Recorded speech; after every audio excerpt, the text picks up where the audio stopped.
Daniel എന്ന പേരിൻ്റെ അർത്ഥം ഗോഡ് ഈസ് മൈ ജഡ്ജ്. യഹോവ, ദൈവം എൻ്റെ ന്യായാധിപൻ. ദൈവം എൻ്റെ ന്യായാധിപൻ എന്ന് പേര് ഒരാൾ ഇട്ടുകൊടുത്തത് കൊണ്ട് മാത്രമല്ല ദാനിയേൽ പ്രഘോഷിച്ചത്. അവൻ്റെ ജീവിതത്തിൻ്റെ ഓരോ നിമിഷങ്ങളിലും ദൈവം ന്യായം വിധിക്കുന്നുവെന്ന് നിശ്ചയമായിട്ടും അറിഞ്ഞൊരു പ്രവാചകനായിരുന്നു ആര്? ദാനിയേൽ. ബഹുദൈവങ്ങളെ സേവിക്കുന്ന ഒരു ദേശത്ത് ചെന്നപ്പോഴും ദാനിയേൽ അവൻ്റെ ജീവിതത്തിനോ സ്വഭാവത്തിനോ യാതൊരു വ്യതിയാനങ്ങളും വരുത്തിയില്ല.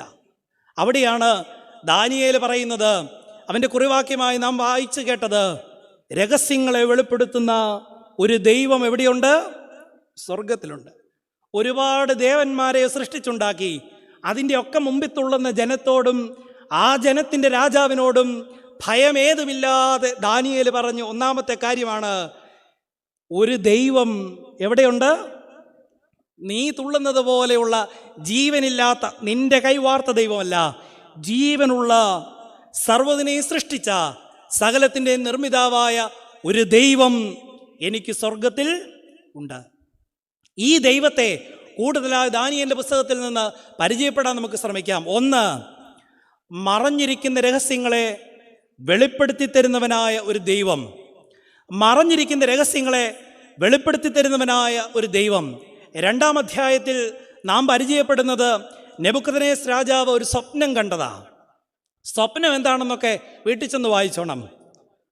പക്ഷെ ഒരു വലിയ പ്രശ്നം ഇവിടെ ഉണ്ടായത് എന്താണെന്ന് ചോദിച്ചാൽ, സ്വപ്നം കണ്ടു, അസ്വസ്ഥനായി എഴുന്നേറ്റ് കഴിഞ്ഞപ്പം രാജാവ് സ്വപ്നം മറന്നുപോയി.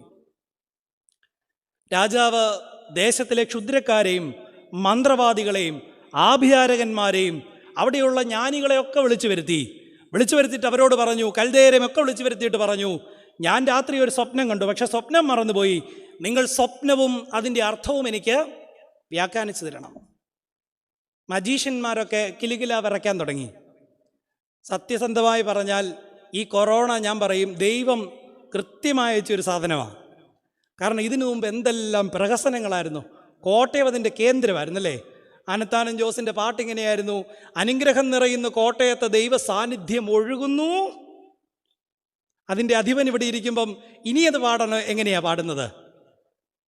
ആ പാട്ടുകാരെ ഒന്നും കൊറോണ സമയത്ത് കണ്ടില്ല. അച്ഛന്മാർ സ്ലീബ സാനിറ്റൈസർ പൂശിക്കൊണ്ടാണ് നടന്നത്. എവിടെയാണ് ഈ രഹസ്യങ്ങളെ വെളിപ്പെടുത്തുന്ന ദൈവത്തെ ദാനിയേൽ പരിചയപ്പെടുത്തുന്നതെന്നറിയാവോ? ക്ഷുദ്രക്കാരും മന്ത്രവാദികളും ഒക്കെ വന്നിട്ട് പറഞ്ഞു, രാജാവേ, അങ്ങ് ആ സ്വപ്നം എന്ന് പറയാമെങ്കിൽ ഞങ്ങൾ എങ്ങനെയെങ്കിലും ഒക്കെ ഒന്ന്, കാരണം വായി തോന്നുന്നത് പറഞ്ഞാൽ മതിയല്ലോ. രാജാവ് കോപം കൊണ്ട് ക്രുദ്ധനായി. രാജാവ് പറഞ്ഞു, സ്വപ്നവും നീ പറയണം, സ്വപ്നത്തിൻ്റെ വ്യാഖ്യാനവും നീ പറയണം. ഇല്ല എങ്കിൽ നിന്നെയും നിൻ്റെ കുടുംബത്തെയും ഞാൻ കൊന്ന് നിൻ്റെ കുടുംബത്തെ കൽക്കുന്നാക്കി തീർക്കും, നശിപ്പിച്ചു കളയും. ഇവർക്കാർക്കും ഉത്തരം പറയാൻ കഴിയുന്നില്ല. രാജാവ് കൽപ്പന പുറപ്പെടുവിച്ചു. രാജാവ് പറഞ്ഞു, ഇനി ഒരുത്തനും ജീവിച്ചിരിക്കണ്ട. മന്ത്രവാദിയെന്നും ജ്ഞാനിയെന്നും ക്ഷുദ്രക്കാരനുമെന്ന് പറയുന്ന ഒരുവനും ഇനി ജീവിച്ചിരിക്കണ്ട. എല്ലാവരെയും കൊന്നുകളഞ്ഞേര്. ബുദ്ധിമാന്മാരെന്ന് പറയുന്ന എല്ലാവരെയും കൊന്നുകളഞ്ഞേര്. കൊല്ലുവാനുള്ള അകമ്പടി നായകൻ ദാനിയേലിൻ്റെ അടുക്കലും വന്നു. ദാനിയേൽ ചോദിച്ചു, ഇങ്ങനെ ഒരു കൽപ്പന പുറപ്പെടാൻ കാരണമെന്താ? പറഞ്ഞു, രാജാവ് ഒരു സ്വപ്നം കണ്ടു. സ്വപ്നത്തെ വ്യാഖ്യാനിക്കുവാനോ സ്വപ്നത്തെക്കുറിച്ച് പറയുവാനോ ബുദ്ധിമാന്മാരായ നിങ്ങൾക്ക് ആർക്കും കഴിഞ്ഞില്ലല്ലോ. ദാനിയേൽ ഒരു വാചകം പറഞ്ഞു, അകമ്പടി നായകനോട് പറയൂ, എനിക്കൊരല്പം സമയം തരാൻ രാജാവിനോട് പറ. കാരണം രഹസ്യങ്ങളെ വെളിപ്പെടുത്തുന്ന ഒരു ദൈവം എനിക്ക് ഉണ്ട്. അകമ്പടി നായകൻ അത് കേട്ടപ്പോൾ സന്തോഷമായി. അകമ്പടി നായകൻ അതിനൊരു അവസരം ഒരുക്കി കൊടുക്കുക. ദാനിയേൽ എന്ത് ചെയ്തു?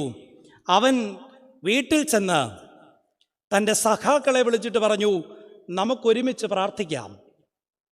നമുക്കൊരുമിച്ച് പ്രാർത്ഥിച്ച് രഹസ്യങ്ങളെ വെളിപ്പെടുത്തുന്ന ദൈവത്തോട് ഈ മർമ്മങ്ങളെ ചോദിച്ചറിയാം.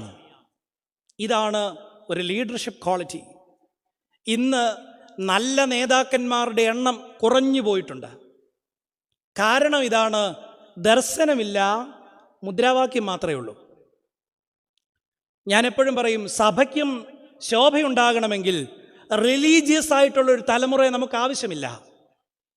മതത്തെ കൊട്ടിഘോഷിക്കുന്ന ഒരു തലമുറയെ നമുക്ക് ആവശ്യമില്ല. നമുക്ക് വേണ്ടുന്നത് ദൈവത്തിൻ്റെ ആത്മാവും ഹൃദയത്തിന് ചൂട് പിടിച്ചിട്ടുമുള്ള ഒരു തലമുറയാണ് നമുക്ക് ആവശ്യം. ആത്മീയരായ മക്കളെയാണ് നമുക്ക് ആവശ്യം. ഇവിടെ ദാനിയേൽ എന്ന് പറയുന്ന നേതാവ് ചെന്നിട്ട് പറഞ്ഞു, നമുക്കൊരുമനപ്പെട്ട് പ്രാർത്ഥിക്കാം. ഇന്ന് ഈ ദർശനങ്ങളെ ഏറ്റെടുക്കാൻ നമുക്ക് എത്ര പേർക്ക് കഴിയുന്നുണ്ട്? നമ്മളൊക്കെ പല നിലകളിൽ, കുടുംബത്തിൽ നേതാവാണ്, സമൂഹത്തിൽ പല ചുമതലകൾ വഹിക്കുന്നവരാണ്. നമുക്കിതിന് കഴിയുന്നുണ്ടോ? APJ അബ്ദുൽ കലാം അദ്ദേഹത്തിൻ്റെ മിക്ക പ്രസംഗങ്ങളിലും പറയുന്ന ഒരു സംഭവമുണ്ട്. അദ്ദേഹം ISROയുടെ ഒരു മിഷൻ പ്രോജക്റ്റ് ഡയറക്ടറായിരുന്ന ഒരു സമയത്ത് 1979 എൻ്റെ വിചാരം, ഒരു മിഷൻ്റെ ചുമതല അദ്ദേഹത്തിനാണ്. അദ്ദേഹം ആ ചുമതലയൊക്കെ നിർവഹിച്ച് ഈ റോക്കറ്റ് വിക്ഷേപിച്ചു. അപ്പോൾ എന്തോ ഒരു തകരാറ് പറഞ്ഞു, അത് കൂസാക്കാതെ റോക്കറ്റ് വിക്ഷേപിച്ചു. പക്ഷേ അധികം താമസിക്കാതെ റോക്കറ്റ് തിരിച്ച് ഇന്ത്യയിലോട്ട് തന്നെ വന്നു. കോടികളുടെ നഷ്ടം, പത്രക്കാരും ചോദ്യങ്ങളും ഒക്കെ മുഴങ്ങി. അബ്ദുൽ കലാം വളരെ വിഷമത്തിലായി. ISROയുടെ ചെയർമാൻ സതീഷ് ധവാൻ എന്ന് പറയുന്ന മനുഷ്യൻ കലാമിനെ മുറിയിലേക്ക് വിളിച്ചു. കലാം ഓർത്തു, ഇന്ന് എന്നെ ഇതിൻ്റെ എല്ലാ റെസ്പോൺസിബിലിറ്റി എൻ്റെ തലയിൽ കെട്ടിവെച്ചിട്ട് രക്ഷപ്പെടാനാ. അദ്ദേഹം പറഞ്ഞു, നമുക്ക് ഒരു പ്രസ് കോൺഫറൻസ് ഉണ്ട്, പോകണം. പോയിട്ട് സതീഷ് ധവാൻ എന്ന് പറയുന്ന ISROയുടെ ചെയർമാൻ പറഞ്ഞു, ഇതുപോലെ ഒരു പ്രതിസന്ധി നമുക്കുണ്ടായി, പക്ഷെ നമ്മൾ 6 മാസത്തിനകം ഈ തെറ്റ് തിരുത്തും. വന്നുപോയ എല്ലാ പിഴവുകളുടെയും കാരണക്കാരൻ ഞാനാ, സർവ്വ ഉത്തരവാദിത്വവും ഞാൻ ഏറ്റെടുക്കുന്നു. കലാം അത്ഭുതപ്പെട്ടു പോയെന്നാണ് പറയുന്നത്. 6 മാസം കൊണ്ട്, 1 വർഷത്തിനകം വളരെ വിജയകരമായ റോക്കറ്റ് വിക്ഷേപിച്ചു. ധവാൻ വീണ്ടും കലാമിനെ വിളിച്ചു. എന്നിട്ട് പറഞ്ഞു, you go and conduct that press conference. താങ്കൾ ഒറ്റയ്ക്ക് പോയി ആ കോൺഫറൻസ് നടത്തിയിട്ട് അതിൻ്റെ ക്രെഡിറ്റ് താങ്കൾ എടുത്തോ. നമ്മുടെ നേതാക്കന്മാർ വല്ലതും ഇപ്പോൾ പറയുമോ? ഞങ്ങൾ അച്ഛന്മാർ സമ്മതിക്കുമോ? ഒരു കൊടിമരമെങ്കിലും ഒന്നുമില്ല, ഈ കാർപ്പറ്റ് എടുത്തേലും മാറ്റിയിട്ട് ഞങ്ങൾ പള്ളിയിൽ നിന്ന് എന്തെങ്കിലും. ഇതൊരു വലിയ പ്രതിസന്ധിയാണ്, നമ്മളെന്തെങ്കിലും ചെയ്തുവെന്ന് വരുത്തി തീർക്കാൻ. പക്ഷേ ദാനിയേൽ പറഞ്ഞു, ഞാൻ ഒറ്റയ്ക്ക് പോയി അറയിൽ കയറിയിരുന്ന് ദൈവത്തോട് രഹസ്യം ചോദിച്ചറിഞ്ഞ് അവിടെ ചെന്ന് പറഞ്ഞു മിടുക്കനാകുകയല്ല. നമുക്കൊരുമനപ്പെട്ട് പ്രാർത്ഥിക്കാം. ദൈവസന്നിധിയിൽ നിന്ന് രഹസ്യങ്ങളെ നമുക്ക് ചോദിച്ചറിയാം. ദൈവം ആ രഹസ്യം ആർക്ക് വെളിപ്പെടുത്തി കൊടുത്തു? ദൈവപുരുഷനായ ദാനിയേലിന്. എന്തുകൊണ്ടാണ് നമുക്ക് ദൈവദർശനങ്ങൾ ഉണ്ടാകാത്തത്? ഈ രഹസ്യങ്ങളെ ഏറ്റെടുക്കുവാനുള്ള നീതി, ആ യോഗ്യത നമുക്കില്ല എന്നുള്ളത് കൊണ്ടാണ്. പക്ഷെ ദാനിയേൽ അത് സിദ്ധിച്ചത് കൊണ്ട് ദൈവം സ്വർഗീയ മർമ്മങ്ങളെ അവന് വെളിപ്പെടുത്തി കൊടുത്തു. രാജാവിൻ്റെ സന്നിധിയിൽ ചെന്ന് സ്വപ്നവും അതിൻ്റെ വ്യാഖ്യാനവും ആര് നിർവഹിച്ചു? ദാനിയേൽ നിർവഹിച്ചു.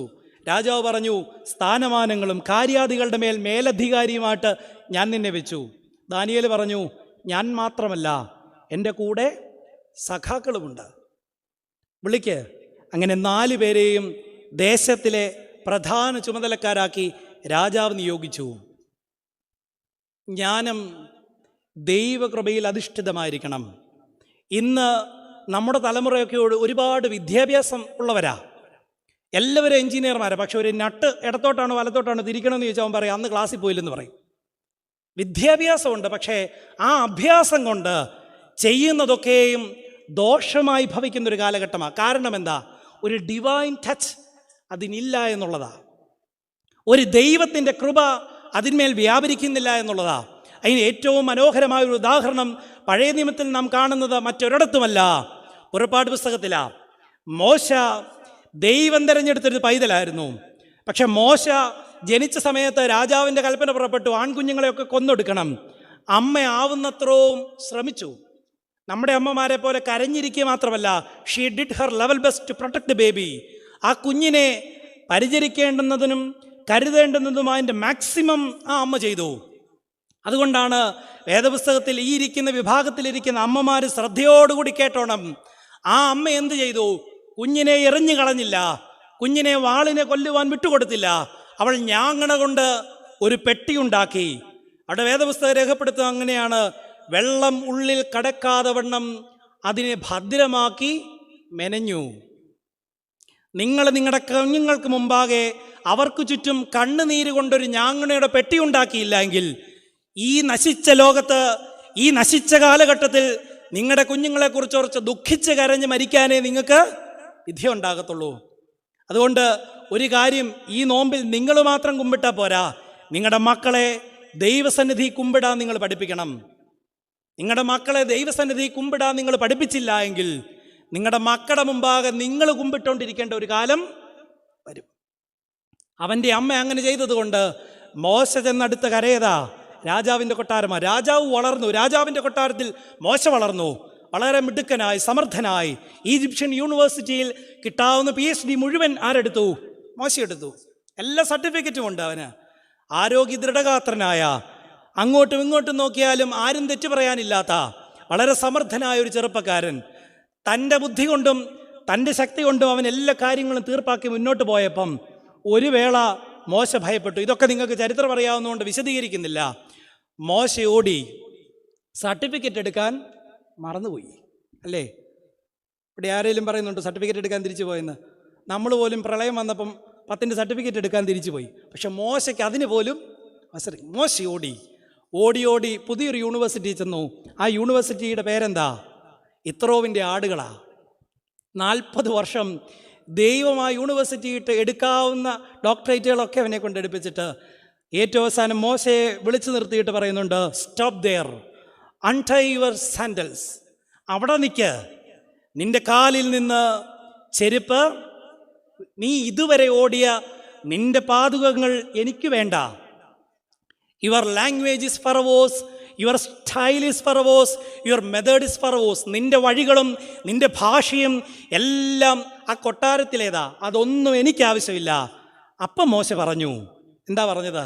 ഞാൻ വിക്കനും തടിച്ച നവം. ദൈവം പറഞ്ഞു, ഇതാണ് ക്വാളിഫിക്കേഷൻ.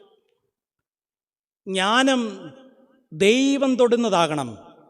പറഞ്ഞത് ബോധ്യമായോ? രഹസ്യങ്ങളെ വെളിപ്പെടുത്തുന്ന ദൈവം തൊടണം. എൻ്റെ ബുദ്ധിയെ പ്രകാശിപ്പിക്കാൻ എൻ്റെ ദൈവത്തിൻ്റെ കരുതൽ എനിക്കൊപ്പം ഉണ്ടാകണം. ഈ ദൈവിക ബലത്തിലൂന്നിയ ഒരു ജ്ഞാനം നമുക്കില്ല എങ്കിൽ ജീവിതത്തെ ശാന്തമായി നേരിടുവാൻ നമുക്കൊരു കാലത്തും ഇടയാകത്തില്ല. ഈ കാലഘട്ടത്തെക്കുറിച്ച് പറയുന്നത് സത്യാനന്തരകാലമെന്നാണ്. വളരെ മനോഹരമായൊരു പ്രസംഗം ഞാൻ അടുത്തിടെ കേട്ടു.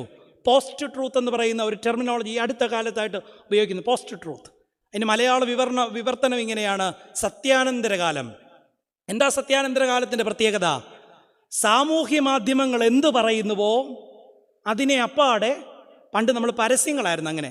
പണ്ടൊക്കെ നമ്മൾ എങ്ങനെയാണ് കടയിൽ പോയി സാധനം മേടിക്കുന്നത്? വീട്ടിൽ എന്താണോ ആവശ്യം അതിനൊരു ലിസ്റ്റ് ഉണ്ടാക്കും. മല്ലി, മുളക്, പഞ്ചസാര.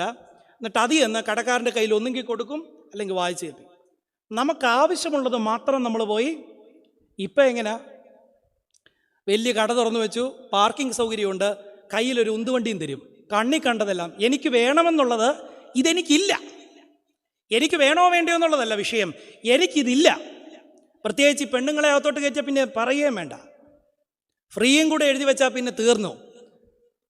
ഒരു പെട്ടിവണ്ടി പിടിച്ചാലുള്ള സാധനം പോലും തിരിച്ച് വീട്ടിലെത്താൻ അതിനും മേലെ മേടിക്കും. നമുക്ക് പരസ്യങ്ങളുടെ ലോകത്ത് അസത്യത്തെ സത്യമായി വിശ്വസിക്കാൻ നമുക്ക് വളരെ ഇഷ്ടമാണ്.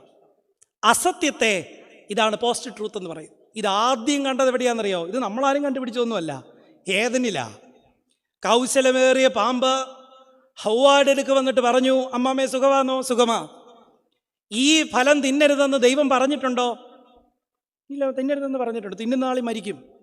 പാമ്പ് വളരെ വിദഗ്ധമായിട്ട് ചോദിച്ചു, വാസ്തവമായിട്ട് കൽപ്പിച്ചിട്ടുണ്ടോ? നീ ഇതൊന്ന് തിന്നു നോക്ക്, തിന്നാ ദൈവത്തെ പോലെയാകും. അമ്മാമ്മ വീണു. ഇതാണ് എന്ത്? സത്യാനന്തര കാലം. ഇന്നും അതല്ലേ നടക്കുന്നത്? ഈ തെരഞ്ഞെടുപ്പ് കടന്നപ്പം മലങ്കര സഭയ്ക്ക് 7 പിതാക്കന്മാരെ വേണം. തെരഞ്ഞെടുപ്പിൻ്റെ സമയത്ത് നമുക്കൊരു പരിചയവും ഇല്ലാത്ത അച്ഛന്മാരാ, പക്ഷെ എന്തെല്ലാം എഴുതി പിടിപ്പിച്ചു. പക്ഷെ സഭയ്ക്ക് കിട്ടി 7 പേരെ.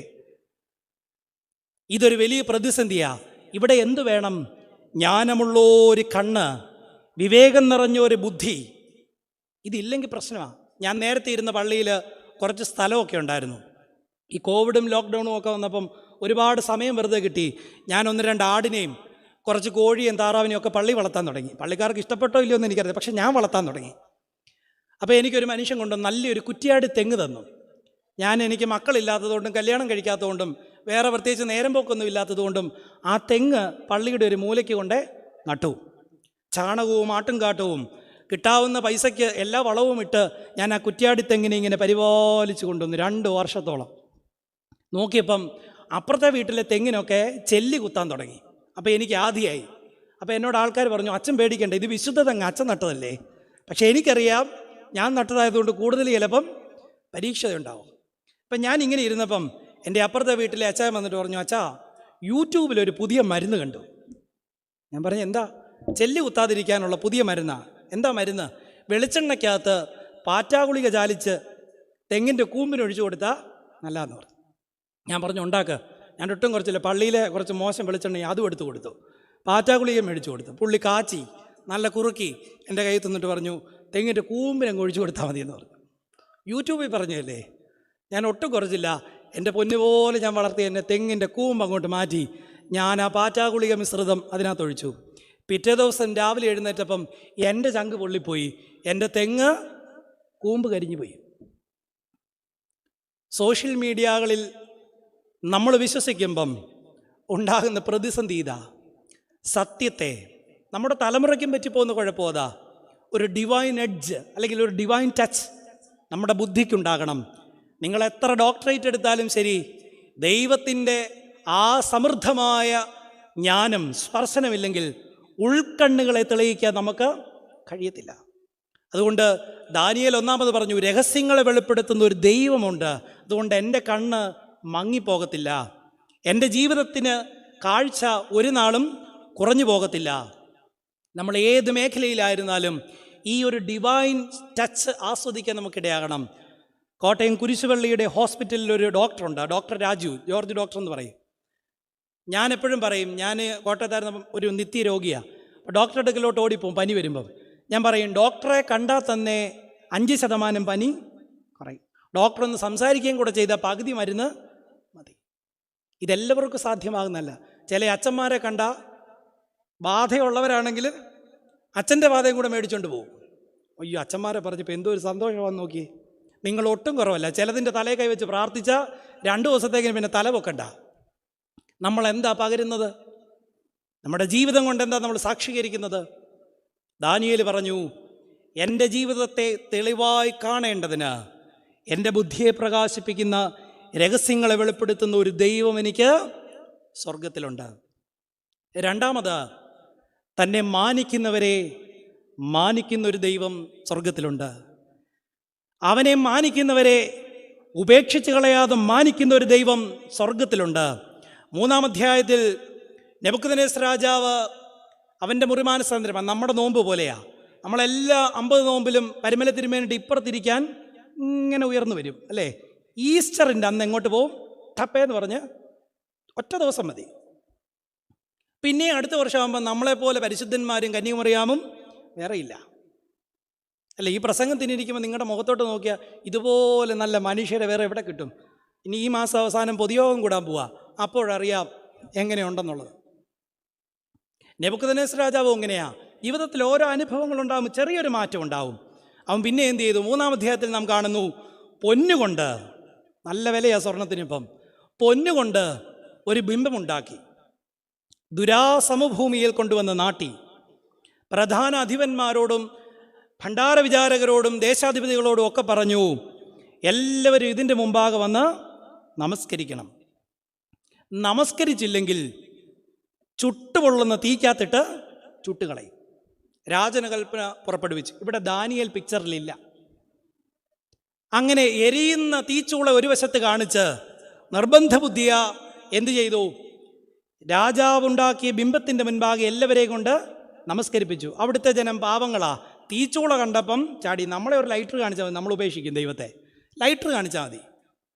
പക്ഷെ അവർ തീച്ചൂള കണ്ടപ്പോഴാണ്. പക്ഷേ ദേശാധിപതിമാരിങ്ങനെ നോക്കിയിരുന്നു. കൽദയരും കുറ്റമന്വേഷിച്ചിരുന്നു. അവിടെ പറഞ്ഞു, ശദ്രക്ക് മേശക്ക് ആബേദ്നെഗോ എന്ന് പറയുന്ന ദേശാധിപതിമാർ മാത്രം നിൻ്റെ മുൻപാകെ, നിൻ്റെ ബിംബത്തിൻ്റെ മുൻപാകെ നമസ്കരിച്ചില്ല. രാജാവ് അവരെ ചോദ്യം ചെയ്യുകയാണ്. 3-ാം അധ്യായം 17-ാം വാക്യത്തിൽ ഈ 3 ചെറുപ്പക്കാർ പറയുന്ന ഒരു വാക്യമുണ്ട്.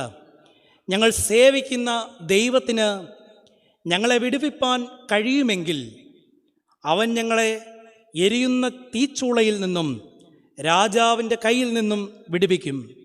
അല്ലെങ്കിലും ഞങ്ങൾ രാജാവിൻ്റെ ദേവന്മാരെ നമസ്കരിക്കുകയില്ല. നിങ്ങളത് കേട്ടോ? നല്ലവണ്ണം കേട്ടോ? രക്ഷിച്ചാലും ഇല്ലെങ്കിലും ഞങ്ങൾ ദൈവത്തെ തിരസ്കരിക്കത്തില്ല. രാജാവിൻ്റെ കോപം 10 മടങ്ങായി. രാജാവ് പറഞ്ഞു, ഇപ്പോഴുള്ള ചൂടിനേക്കാൾ 7 മടങ്ങ് ചൂട് വർദ്ധിപ്പിക്കുക. എന്നിട്ട് ഈ ചെറുപ്പക്കാരെ തീച്ചൂളയിലേക്ക് ഇട്ടുകളാ. അവിടെ വേദപുസ്തകം പറയുന്നത് ഇങ്ങനെയാണ്: അവരെ എടുത്തുകൊണ്ടുപോയ പടയാളികൾ പോലും ചുട്ടുചാമ്പലായി. പക്ഷേ തീച്ചൂളയിലിട്ട് കളഞ്ഞ ചെറുപ്പക്കാർക്ക് എന്ത് സംഭവിച്ചു? അവർ നൃത്തം ചവിട്ടി. രാജാവ് ഒളിഞ്ഞു നോക്കിയപ്പം കണ്ടു, 3 പേരെയല്ലേ നാം ഇട്ടത്, ദൈവപുത്രനോടൊത്ത ഒരുവനെയും കൂടെ ഞാൻ കാണുന്നു, 4മതൊരുവനെ ഞാൻ കാണുന്നു. ഇവിടെയാണ് തന്നെ മാനിക്കുന്ന, ഏവരെയും മാനിക്കുന്ന ഒരു ദൈവത്തെ ഈ ചെറുപ്പക്കാർ നമുക്ക് പരിചയപ്പെടുത്തുന്നത്. നമ്മൾ എന്തിനാ ദൈവത്തിൻ്റെ പിന്നാലെ പോകുന്നത്? നമുക്കെന്തെങ്കിലുമൊക്കെ ചില കാര്യങ്ങൾ സാധിച്ചു കിട്ടണം. Today we are not realistic but romantic about life. നമ്മൾ ഇന്ന് ജീവിതത്തെക്കുറിച്ച് യാഥാർത്ഥ്യബോധമുള്ളവരല്ല, മറിച്ച് സ്വപ്നലോകത്തിൽ സഞ്ചരിക്കുന്നവരാ. അല്ലേ? ഇന്നിന്ന കാര്യം ചെയ്യണം, ഭാവിയിൽ ഇന്ന കാര്യങ്ങൾ എനിക്ക് നേടിയെടുക്കണം. വെറുതെയാ. കൊറോണ വന്നപ്പോൾ നിങ്ങൾക്കത് മനസ്സിലായില്ലേ? ബോധ്യമായില്ലേ? ദൈവത്തെ ഒരു ദള്ളാലായിട്ട് കാണുന്ന എല്ലാ മനുഷ്യർക്കുമുള്ള പാഠമാണ്. ദൈവത്തെ ഒരു ഉപാധിയായിട്ട് കാണരുത്. എൻ്റെ കാര്യങ്ങളെ സാധിപ്പിച്ചു തരുന്ന വെറുമൊരു ഉപാധിയായിട്ട് കാണാതെ എൻ്റെ സൃഷ്ടിതാവിനെ ഹൃദയം കൊണ്ട് സ്നേഹിക്കാൻ എനിക്ക് സാധ്യമാകണം. ഒന്നും ആഗ്രഹിക്കാതെ നിഷ്കളങ്കമായി എൻ്റെ ദൈവത്തെ സ്നേഹിക്കാൻ കഴിയുന്ന ഒരു മനുഷ്യനെ നോക്കി നമുക്ക് വിളിക്കാം. അവൻ ആരാണ്? ഭക്തനാണ്. അവന് എന്തുണ്ട്? നിലപാടുകളുണ്ട്. ഇങ്ങനെ നിലപാടുകളുള്ള മനുഷ്യരെ ഇന്ന് കാണാൻ സാധിക്കുമോ? നമുക്ക് ദൈവത്തിൻ്റെ പിന്നാലെ പോകുന്നതിന് ഒരുപാട് കാരണങ്ങളുണ്ട്, അല്ലേ? ഇല്ലെങ്കിൽ ചൊവ്വാഴ്ച ദിവസം നാഗമ്പടത്ത് ഇത്ര ആൾ കൂടത്തില്ലായിരുന്നു, വെള്ളിയാഴ്ച ദിവസം മാത്രം പുതുപ്പള്ളിയിൽ ആൾ കൂടത്തില്ലായിരുന്നു, ബുധനാഴ്ച ദിവസം മാത്രം മണർകാട് പള്ളിയിൽ ആൾ കൂടത്തില്ലായിരുന്നു. ചില ദിവസങ്ങളിൽ വിശുദ്ധന്മാർക്ക് ചില പ്രത്യേക ആദ്യം പോകുന്ന വിരുദ്ധകളായിരിക്കുന്നത്, പുറകെ ആരെയിലൊക്കെ കൊണ്ടുപോവുകയും ചെയ്യും. എവിടെ നമ്മുടെ വിശ്വാസം? എന്താ നമ്മുടെ വിശ്വാസം? എന്താ നമ്മുടെ ഭക്തി? എൻ്റെ ഭക്തി എന്തായിരിക്കണം? എൻ്റെ ദൈവം എൻ്റെ ജീവിതത്തെ കാണുന്നവനാണ്.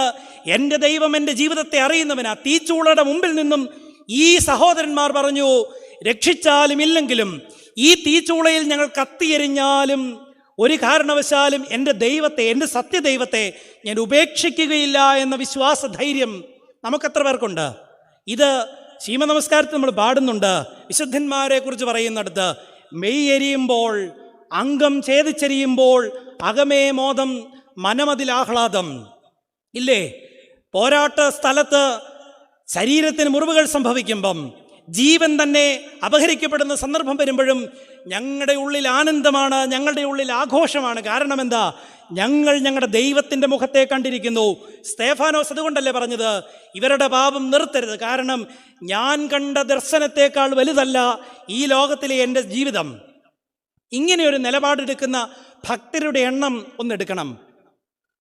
എത്ര പേരെ കാണും? അധികം ആളുകളില്ല. മർത്തോമായിലെ കാലം ചെയ്ത അത്തനസ് തിരുമേനി ഒരു സ്റ്റേറ്റ്മെൻറ്റിൽ ഈ ഡാനിയലിൻ്റെ പുസ്തകത്തെ മുഴുവൻ പറയുന്നുണ്ട്. Dieting in the royal feast and dancing in the imperial furnace. രാജകീയ മേശയിൽ ശാഖഭോജനവും രാജാവിൻ്റെ എരിയുന്ന തീച്ചൂളയിൽ നൃത്തം ചെയ്തവരുമാണ് ആര്? ദാനിയേലും സഹാക്കളും. നമുക്കിത് സാധിക്കുമോ? നോമ്പിൽ എന്ത് പാടുപെട്ട നമ്മളൊരു പാൽച്ചായ ഉപേക്ഷിക്കുന്നത്? ചിലർ ചോദിക്കും, ഒരു മീൻകറിയില്ലാതെ എങ്ങനെയാണ് ചോറിറങ്ങുന്നത്? നമ്മുടെ വിചാരം ഭക്ഷണത്തെ വെടിഞ്ഞാൽ എല്ലാമായെന്ന്. ദാനിയേൽ ഭക്ഷണത്തെ വെടിഞ്ഞു എന്നുള്ളതല്ല, ഭക്ഷണത്തെ വെടിഞ്ഞപ്പോൾ അവൻ്റെ മുഖശോഭ ഒന്നുകൂടെ വർദ്ധിച്ചു എന്നേ ഉള്ളൂ. പക്ഷേ സുഹൃതങ്ങളെ വർദ്ധിപ്പിക്കുവാൻ ആര് ശ്രമിച്ചു? ദാനിയേൽ ശ്രമിച്ചു. അവരുടെ നിലപാടുകളെ ശക്തമാക്കുവാൻ അവരുടെ നോമ്പ് അവരെ സഹായിച്ചു. നമ്മുടെ നോമ്പ് കൊണ്ട് നമുക്കിങ്ങനെ ഒരു നിലപാടെടുക്കാം. നമ്മൾ പറയും, അയ്യോ ഞാൻ ഒന്നും കഴിച്ചില്ല, 50 ദിവസവും ഞാൻ മദ്യം കൈകൊണ്ട് തൊട്ടില്ല. എന്തോ കാര്യം?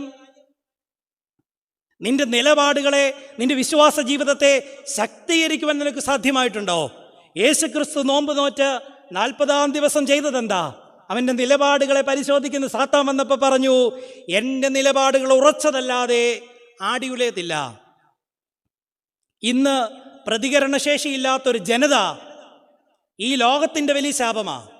ഞാൻ എൻ്റെ അപ്പനും അമ്മയും ഇപ്പോൾ കാക്കനാടാ, എൻ്റെ ജ്യേഷ്ഠൻ്റെ കൂടെ താമസിക്കുക. അപ്പം ഞാൻ ഒരിക്കലും പള്ളിയിൽ നിന്ന് വീട്ടിലോട്ട് പോയി. അവിടെ ഒരു ആര്യാസുണ്ട്. അപ്പോൾ എൻ്റെ ചേട്ടൻ്റെ കുഞ്ഞിന് എന്തെങ്കിലും മേടിച്ചുകൊണ്ട് ചെല്ലണമെന്നുള്ളത് കൊണ്ട് ഞാൻ ആര്യാസിൽ ചെന്നിട്ട് 6 ലഡു ഓർഡർ ചെയ്തു. അപ്പോൾ വലിയ തിരക്കാണ് അതിൻ്റെ മുമ്പിൽ, കൊറോണ സമയം ആയതുകൊണ്ട് എല്ലാവരും വഴിയിലാണ് നിൽക്കുന്നത്.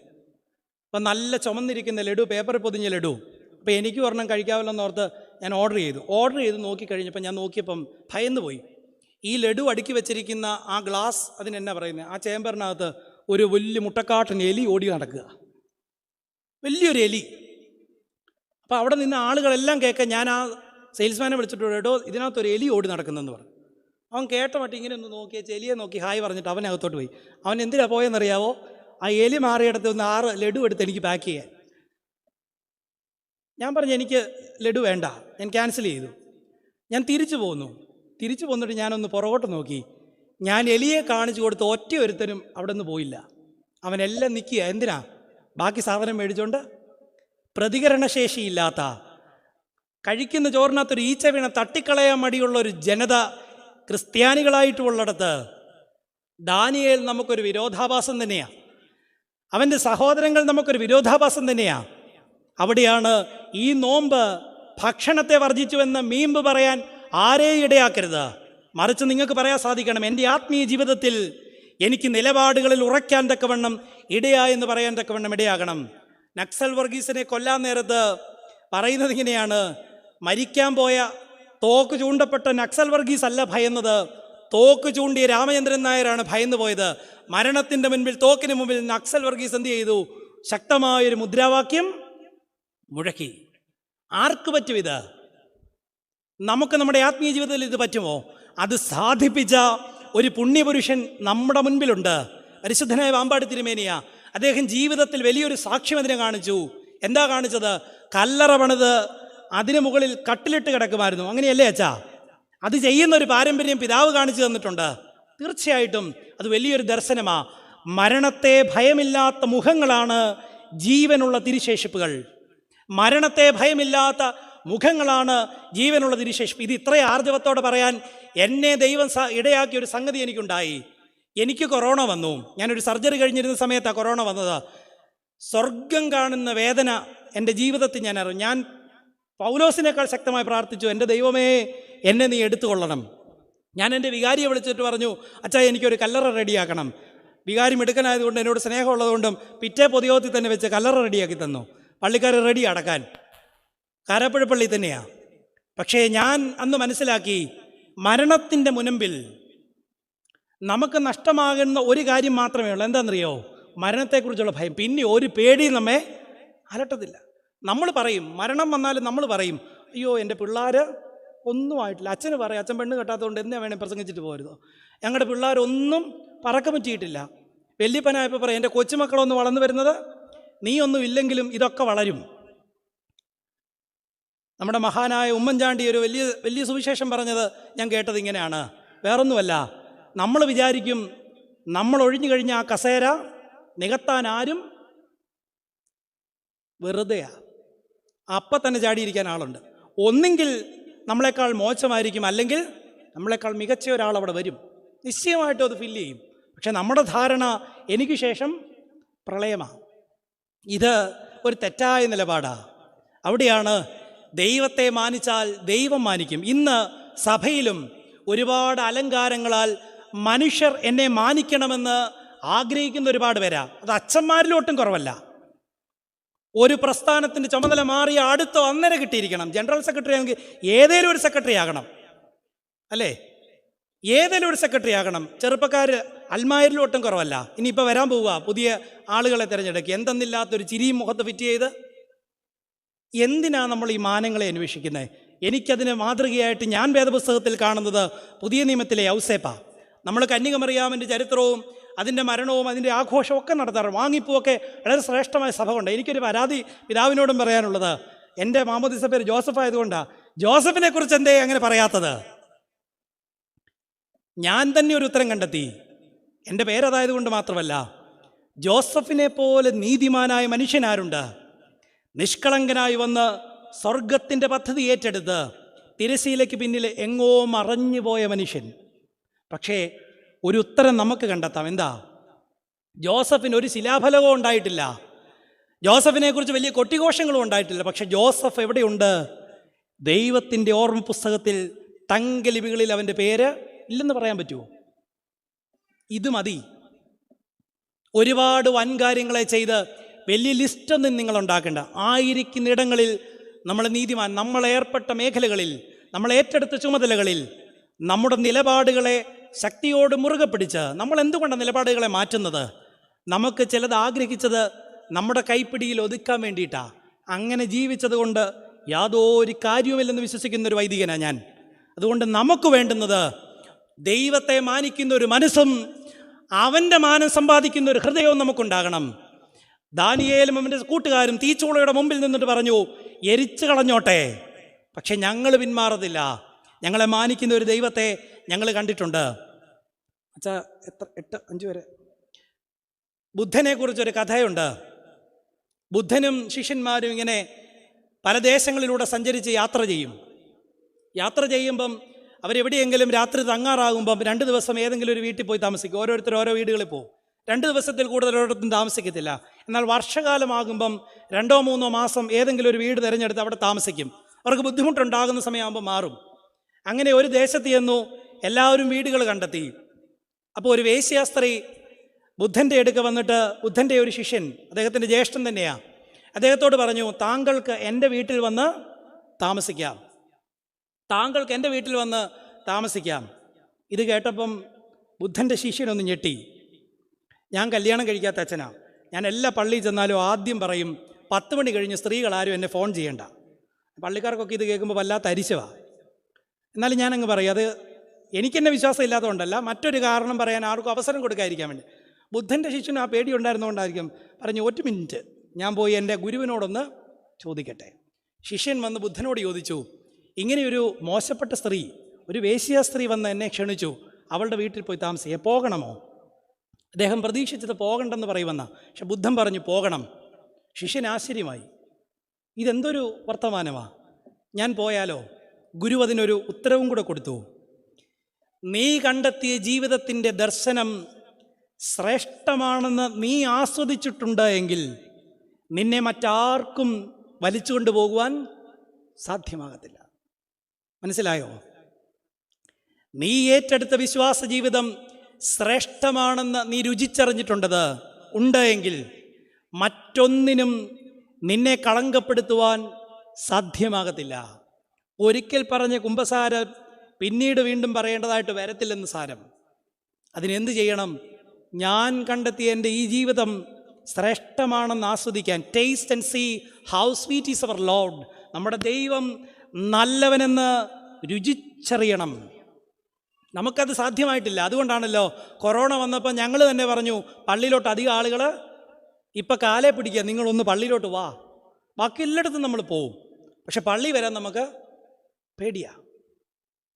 ഇത് വലിയൊരു പ്രതിസന്ധിയാണ്. നമ്മുടെ ജീവിതത്തിലെ നമ്മൾ ഏറ്റെടുത്ത ഈ വിശ്വാസം, ഈ ഭക്തി ശ്രേഷ്ഠമാണെന്നൊരു രുചിച്ചറിയുന്ന അനുഭവം നമുക്കുണ്ടായാൽ മറ്റൊന്നിനും നമ്മെ വലിച്ചു കൊണ്ടുപോകാൻ ഇടയാകത്തില്ല.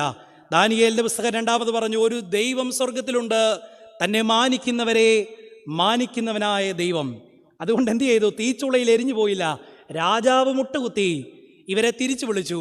അവർക്കുണ്ടായിരുന്നതിലും അധികം ചുമതലകളും മര്യാദകളും അവർക്ക് കൊടുക്കുന്നതായിട്ട് കണ്ടു. അവസാനമായിട്ട് ഒരു കാര്യം കൂടെ പറഞ്ഞ് അവസാനിപ്പിച്ചു കൊള്ളാം.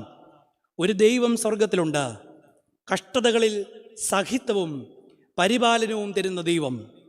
കഷ്ടതകളിൽ സഹിത്വവും പരിപാലനവും തരുന്ന ഒരു ദൈവം. 6-ാം അധ്യായത്തിൽ മറ്റൊരു രാജാവ് ചുമതലയേറ്റു, മേധ്യനായ ദര്യാവേശ്. അദ്ദേഹത്തെ രാജാവിൻ്റെ ചുറ്റുമുള്ള ശിങ്കടികൾ വട്ടം കൂടി നിന്നു. കാരണം ദാനിയേലിന് കൊടുത്ത ഈ പ്രൗഢമായ സ്ഥാനങ്ങളൊന്നും അവർക്ക് ഇഷ്ടപ്പെട്ടില്ല. ശിങ്കടികൾ വട്ടം കൂടി. അങ്ങനെയാ ഒരു ചുമതല, ഒരു സ്ഥാനത്തിരിക്കുമ്പം നമ്മുടെ കുറേ പേര് ഇങ്ങനെ വട്ടം കൂടും അല്ലേ? ഒരു പ്രയോജനം കാണത്തില്ല. മർത്തോമായിലെ ജോസഫ് മെത്രാപ്പോലീത്ത പറയും, നിന്റെ സമൃദ്ധിയിൽ നിന്റെ അടുത്ത് വരുന്നവനെ സ്നേഹിച്ചോ, പക്ഷേ വിശ്വസിക്കരുത്. ഞങ്ങൾ അച്ഛന്മാർക്ക് പറ്റിയൊരു പാഠമാണ്. ഒരു പള്ളിയിലോട്ട് ചെല്ലുമ്പോൾ ആദ്യം വരുന്നവനെ സൂക്ഷിച്ചോണം. അവൻ്റെ പേര് നല്ല വിശുദ്ധൻ്റെ പേരുമായിരിക്കും. നിന്റെ സമൃദ്ധിയിൽ നിന്റെ അടുത്ത് വരുന്നത്, വൈദികർക്ക് മാത്രം, നിങ്ങളെല്ലാവരും ഇത് ഹൃദയത്തിൽ എഴുതിക്കോ. നിന്റെ സമൃദ്ധിയിൽ നിന്റെ ജീവിതത്തിൽ അടുത്ത് വരുന്നവനെ സ്നേഹിച്ചൊള്ളണം, പക്ഷേ വിശ്വസിക്കരുത്. പക്ഷെ നിന്റെ സങ്കടങ്ങളിൽ നിന്റെ അടുത്ത് വരുന്നവനെ ആദ്യം വിശ്വസിക്കണം, പിന്നെ സ്നേഹിക്കണം. ഇവിടെ രാജാവിൻ്റെ അടുക്ക കുറച്ച് ശിങ്കിടികൾ ചെന്നിട്ട് പറഞ്ഞു, ദാനിയേലിന് നിന്നോടത്ര ബഹുമാനം പോരാ, അതുകൊണ്ട് നിൻ്റെ ഒരു പ്രതിമയുണ്ടാക്കണം. 30 ദിവസത്തേക്ക് നിന്നോടല്ലാതെ മറ്റൊരു ദൈവത്തോടും ആരാധന നടത്താൻ പാടില്ല. അങ്ങനെ ചെയ്താൽ സിംഹങ്ങളുടെ ഗുഹയിലിട്ട് കളയുമെന്ന് കൽപ്പന പുറപ്പെടുവിക്കണം. ഞാൻ പെട്ടെന്ന് പറഞ്ഞ് അവസാനിപ്പിക്കാം. 30 ദിവസത്തേക്ക് പ്രഖ്യാപനം, വിളംബരം വന്നു. ദര്യാവേശ് എന്ന രാജാവിന് ദാനിയേലിനെ അറിയാം, ദാനിയേലിന് ഇഷ്ടവുമാണ്. പക്ഷേ ഈ ഒരു ഉപജാപക വൃന്ദത്തിൽപ്പെട്ട് ഇങ്ങനെയൊരു വിളംബരം പുറപ്പെടുവിച്ചു. എല്ലാവരും രാജാവിനെ നമസ്കരിക്കാൻ തുടങ്ങി. പക്ഷെ ദാനിയേലിനെ കുറിച്ച് പറയുന്നത് 6-ാം അധ്യായത്തിൽ, ദാനിയേൽ പതിവ് പോലെ 3 നേരം അവൻ്റെ അറയിൽ സത്യദൈവത്തോട് പ്രാർത്ഥിച്ചു. ദാനിയേലിന് ഒരു കുലുക്കവും ഇല്ല. ഇത് കണ്ടിട്ട് ഈ ശിങ്കിടി വർഗം ചെന്നിട്ട് രാജാവിനോട് പറഞ്ഞു, രാജാവേ, ദാനിയേൽ മാത്രം നിന്നോട് പ്രാർത്ഥിക്കുന്നില്ല, അതുകൊണ്ട് അവനെ ഇപ്പം സിംഹങ്ങളുടെ ഗുഹയിൽ ഇട്ട് കളയണം. രാജാവ് മനസ്സോടെ ദാനിയേലിനെ എവിടെ ഇട്ടു? അലറുന്ന സിംഹക്കുഴിയിലിട്ടു. നമ്മളിപ്പോഴും പാടി കേൾപ്പിച്ചതാ. നാം കാണുന്ന അതിശയകരമായ അത്ഭുതകരമായ സംഗതി എന്താ? സിംഹങ്ങൾ ഉപവസിച്ചു. ഓർത്തഡോക്സുകാർക്ക് പാട് ഉപവസിക്കാൻ. പക്ഷെ സിംഹങ്ങൾ എന്ത് ചെയ്തു? വിശപ്പില്ലാഞ്ഞത് കൊണ്ടല്ല അവർ കഴിക്കാഞ്ഞത്. തൊട്ട് പുറകെ വന്നവനെയെല്ലാം കടിച്ചു കീറി അസ്ഥി പോലും മിച്ചം വെച്ചില്ലെന്ന് പറയും. നല്ല വിശപ്പുണ്ടായിരുന്നു. പക്ഷെ ദാനിയേലിനെ തൊട്ടില്ല. ദാനിയേലിനോട് ചേർന്നിരുന്ന് സിംഹങ്ങളും പ്രാർത്ഥിച്ചു. പിതാക്കന്മാർക്ക് അങ്ങനെ ഒരു അനുഗ്രഹം ഉണ്ടായിരുന്നു. എന്താ? മൃഗജാലങ്ങളും അവരോട്, പാമ്പാടി തിരുമേനി ഇവിടെ ഉണ്ടായിരുന്നപ്പോൾ ഒരുപാട് പ്രാവുകളും പട്ടിയൊക്കെ വരുമെന്ന് അറിഞ്ഞേ. നമ്മുടെ തിരുമേനിക്കും അത് പറയാം. തിരുമേനി അർമേനിയയിലോ മറ്റോ പോയപ്പോൾ ഒരു പ്രാവ് പറന്നിരിക്കുന്നത് ഭയങ്കര വൈറൽ വീഡിയോയാണ്. നമ്മുടെ പിതാവിനും അത് പറയാം, എനിക്കത് പറയാം. കാരണം ഞാൻ ഒരു കാട്ടിന് നടുക്കാണ് ഇപ്പോൾ ജീവിക്കുന്നത്. പടയപ്പെന്ന് പറയുന്ന ഒരു ആന അതുവഴി പോകുമ്പം ഞാൻ അടുക്കളയിൽ കയറി പാത്തിരിക്കും. കാരണം എൻ്റെ ജീവിതത്തിൽ അത്ര കണ്ട് വിശുദ്ധിയില്ലാത്തതുകൊണ്ട് ആനയുടെ മുമ്പിൽ ചെന്ന് സാരോപദേശം പറഞ്ഞ് ആന എന്നെ ചവിട്ടിപ്പീച്ചും എന്നെനിക്ക് ഉറപ്പാണ്. പുലി എന്നെ കടിച്ചു കയറുമെന്ന് എനിക്ക് ഉറപ്പാണ്. പക്ഷെ ദാനിയേലിന് പേടിയില്ല. ദാനിയേൽ ചെന്നപ്പം സിംഹങ്ങളും എന്തു ചെയ്തു? ഉപവസിച്ചു. അവിടെ കണ്ട മനോഹരമായ രംഗം ഇതാണ്. ദാനിയേലിനെ സിംഹക്കുഴിയിലിട്ട രാജാവ് രാത്രി ഉറങ്ങിയോ? ഇല്ല. അവൻ എന്തു ചെയ്തു? ഉപവസിച്ച് രാത്രി കഴിച്ചു. രാവിലെ എഴുന്നേറ്റ് ദാനിയേലിനെ ഇട്ട സിംഹക്കുഴിയുടെ വാതുക്ക വന്നിട്ട് ദാനിയേലിനെ വിളിച്ചു. ദാനിയേൽ പറഞ്ഞ മറുപടി, രാജാവ് ദീർഘായുസ്സായിരിക്കട്ടെ, എന്നെ രക്ഷിച്ച ദൈവത്തിനും തിരുമനസിനും ഒരപവാദവും വരാതിരിക്കട്ടെ. ദാനിയേലിനെ കരയ്ക്ക് കയറ്റി ദാനിയേലിനെതിരെ ആരോപണം ഉന്നയിച്ചവരെ സിംഹക്കുഴിയിലിട്ടു. 23-ാം സങ്കീർത്തനം അച്ഛൻ്റെ നേതൃത്വത്തിൽ ഭംഗിയായി പാടി. എൻ്റെ 4-ാം വാക്യത്തിൽ ഇങ്ങനെയാണ്: കൂരിരുൾ താഴ്വരയിൽ കൂടി നടന്നാലും ഞാൻ ഒരനർത്ഥവും, എന്നാ പറ്റി, മാസ്ക് വെച്ചുകൊണ്ടാണോ? ഞാൻ ഒരനർത്ഥവും, even if I walk through the shadow of death I will not fear evil. കൂരിരുൾ താഴ്വരയിൽ കൂടി നടന്നാലും, നടത്തുമെന്ന് ഉറപ്പൊന്നുമില്ല. ഈ കൊറോണ വന്നപ്പോൾ നമ്മൾ ചത്തുപോകുകയില്ലയോ എന്നുള്ളത് നമ്മുടെ വിഷയമല്ല. നമുക്ക് കൊറോണ ബാധിച്ചാലും ഇല്ലെങ്കിലും, മഹാവ്യാധി വന്നാലും ഇല്ലെങ്കിലും, സാമ്പത്തിക പ്രതിസന്ധി വന്നാലും ഇല്ലെങ്കിലും, ഉറ്റവർ വേർപെട്ടു പോയാലും ഇല്ലെങ്കിലും, ഈവൻ ഇഫ്, ഞാൻ ഭയപ്പെടുകയില്ല എന്ന് പറയാൻ ഇടയാകണം. ദൈവം തീച്ചൂളയുടെ മുമ്പിൽ നിർത്തും, സിംഹക്കുഴിയുടെ വായ്ക്കരികെ നിർത്തും, ജീവിതത്തിൽ പലവിധമായ പ്രതിസന്ധികളുടെ മുനമ്പിലും കൊണ്ട് നിർത്തും. ചിലപ്പോൾ ഇട്ടെന്നും വന്നേക്കാം. പക്ഷെ നമുക്ക് പറയാൻ സാധിക്കണം, ഈവൻ ഇഫ്, ഞാനതിലൂടെ നടന്നാലും ഭയപ്പെടത്തില്ല. കാരണം എൻ്റെ കൂടെ വടിയും കോലും പിടിച്ച് നടക്കുന്ന ഒരു ദൈവത്തെ ഞാൻ കണ്ടിട്ടുണ്ട്. പറയാൻ പറ്റുമോ? നമ്മൾ അവിടെയാണ് മറ്റ് പ്രാർത്ഥനാ കൂടാരങ്ങളിലേക്ക് പോകുന്നത്. പറയാൻ സാധിക്കണം, നിശ്ചയമായിട്ടും നമ്മൾ കടന്നേ മതിയാകൂ. പക്ഷെ അവിടെ യഹോവ എന്ന ഇടയൻ്റെ കണ്ണിലൂടെ ആട് കാണണം. അതല്ലേ 23-ാം സങ്കീർത്തനം. നിങ്ങൾ കുഞ്ഞുങ്ങളെ പണ്ട് പഠിപ്പിച്ചുകൊണ്ട് ഇപ്പം നിങ്ങളുടെ കുഞ്ഞുങ്ങളോട് ചോദിച്ചാൽ അവർക്കറിയാവോ? അറിയത്തില്ല. 23-ാം സങ്കീർത്തനം ചൊല്ലുമ്പം ഓരോ വ്യക്തിയും പറയണം, ഇടയൻ്റെ കണ്ണിലൂടെ ആട് കാണുകയാ. അവിടെ ഭയമില്ല. അവിടെ കാണുന്നത് അത്രയും എൻ്റെ ജീവിതത്തിൽ എന്നെ സമൃദ്ധമായി നടത്തുന്ന എൻ്റെ ഇടയിലുള്ള എൻ്റെ പ്രത്യാശ മാത്രമാണ്. അതുകൊണ്ട് അവൻ പറഞ്ഞു, കൂരിരുൾ താഴ്വരയിൽ കൂടി നടന്നാലും ഞാൻ ഒരനർത്ഥവും, കാരണം സഹിത്വവും പരിപാലനവും തരുന്ന ഒരു ദൈവം എനിക്കുണ്ട്.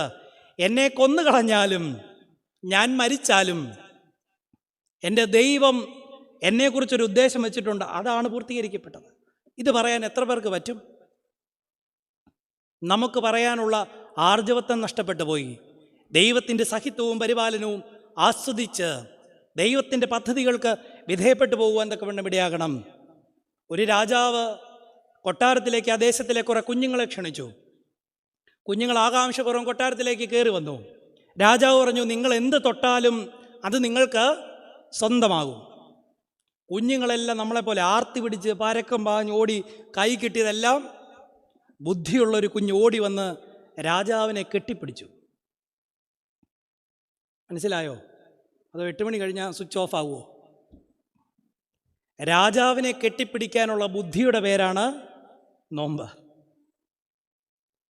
നമ്മുടെ രാജാവിനെ കെട്ടിപ്പിടിച്ചാൽ പിന്നെ നമുക്ക് വല്ലതിനും കുറവുണ്ടോ? ഇല്ല. യഹോവയായ ഇടയൻ എന്നെ നടത്തുമ്പം എൻ്റെ ജീവിതത്തെക്കുറിച്ച് അവനൊരു ഉദ്ദേശമുണ്ട്. എൻ്റെ ജീവിതത്തെക്കുറിച്ച് ദൈവത്തിനൊരു പ്ലാനുണ്ട്. എൻ്റെ ജീവിതത്തിൽ എൻ്റെ ദൈവത്തിന് എനിക്ക് തരാൻ ഒരു അനുഗ്രഹമുണ്ട്. മനസ്സിലായോ? ഞാൻ എൻ്റെ ജീവിതത്തിൽ പരിപൂർണമായിട്ട് വിശ്വസിക്കുന്ന ഒരു സത്യം അതാ. എൻ്റെ ജീവിതത്തിൽ ദൈവം എന്നെ ഓരോ നിമിഷം നടത്തുമ്പം, ഞാൻ പറഞ്ഞല്ലോ, എൻ്റെ പള്ളിയിൽ നിന്ന് കിട്ടിയ അനുഗ്രഹമല്ലാതെ മറ്റൊരു സമ്പത്തും ഒരു ക്യാപിറ്റലും എനിക്കില്ല. ഇന്ന് കറുത്തുകുപ്പായിട്ട് ഈ പരിശുദ്ധമായ മണ്ണിൽ ഇങ്ങനെ നിൽക്കാനിടയാക്കിയത് എൻ്റെ ദൈവത്തിൻ്റെ പദ്ധതിയാണ്. നാളെ തിരിച്ച് ഞാൻ മൂന്നാർ വരെ ചെന്നില്ലെങ്കിലും ഞാൻ സന്തോഷവാനാ. എൻ്റെ 31-ാമത്തെ വയസ്സിൽ എനിക്ക് ധൈര്യപൂർവ്വം പറയാം, ഇറ്റ് ഈസ് ഫിനിഷ്ഡ്. എന്നെ ദൈവം വിളിച്ചാലും ഞാൻ പറയും ഞാൻ സന്തോഷവാനാ. കാരണം ദൈവം ഇതേ ഉദ്ദേശിച്ചുള്ളൂ എങ്കിൽ അത് തീർക്കട്ടെ. നമുക്ക് പറയാൻ, നമ്മുടെ എല്ലാ പ്രാർത്ഥനയിലും പറയാൻ സാധിക്കണം, എൻ്റെ ദൈവത്തിന് തരാൻ, എനിക്ക് തരാൻ ഒരു അനുഗ്രഹം അവൻ്റെ കയ്യിൽ ഉണ്ട്. 2, എൻ്റെ പ്രസംഗം മുഴുവൻ ചരിത്രമൊന്നും നിങ്ങൾ ഓർത്ത് വെച്ചില്ലെങ്കിലും ഈ 4 ദിവസത്തെ കൺവെൻഷൻ്റെ പ്രസംഗങ്ങളെല്ലാം നിങ്ങൾ ഓർത്ത് വെക്കേണ്ടതാണ്. ഞാൻ പറഞ്ഞ കുറ്റ്യാടിത്തെങ്ങിൻ്റെ കഥ മാത്രം ഓർത്താൽ പോരാ.